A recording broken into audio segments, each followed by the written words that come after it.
My name's Rob Kazinsky, and I play Ben Flynn / Warlow on season 6 of True Blood. Warlow is a 6,000-year-old faerie-vampire. He is one of the first vampires ever made, and he's the only fae-vampire ever made because he was made by Lilith, who is the god of vampires, and no one else can make them. And he's been waiting for 6,000 years for a fairy of the royal line to be born, that he can find and live with and repopulate the tribe that used to exist, and Suki is the first. And obviously there's a lot of history with Warlow. He killed her parents, and he's the big bad person that they've been waiting for a long time. So when she first meets him, she meets him under the guise of Ben Flynn.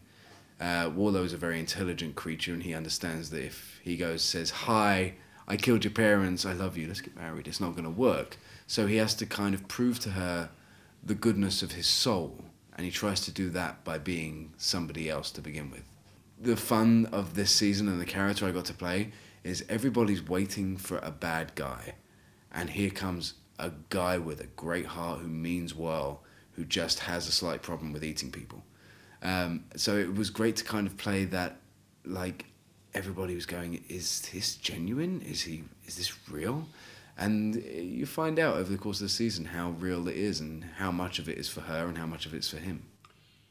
So obviously, you know, the relationship with Suki is central. How does that play out? What can you tell us about that? Well, it's vastly important to her character development, I felt, because here's a character for the first time that offers her a sense of equality, a chance that he understands her as the first character that perhaps she can be empathetic with. He's fae like she is, ostracized from society more than she is because vampires hunt him, fae are terrified of him, humans don't accept him, so there is nowhere that he can go and feel like home. And she finds him, and for the first time, there's somebody that she can help. She's not at the whim of a more powerful creature, at least she doesn't think so. She's found somebody that's an equal to her, and here it is, for the first time ever, somebody who wants the best for her, offering her a life. And that's huge for True Blood. You've got the team Alcide, Eric and Bill camps, and suddenly here's this other guy, and it's an interesting dynamic. What are the complications then? Well, the complications are obviously who and what he is. You know, you've got a creature that has been waiting 6,000 years for one thing, and whilst he wants to do it the right way, he's also the most powerful creature on Earth, and is essentially a time bomb waiting to go off. And if he doesn't get what he wants, then he's going to stamp his feet.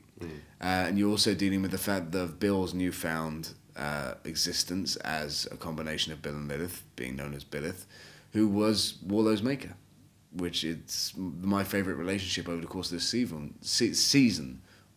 My favourite relationship over the course of this season was Stephen and mine, like Billith and Warlow. It's a fascinating power play.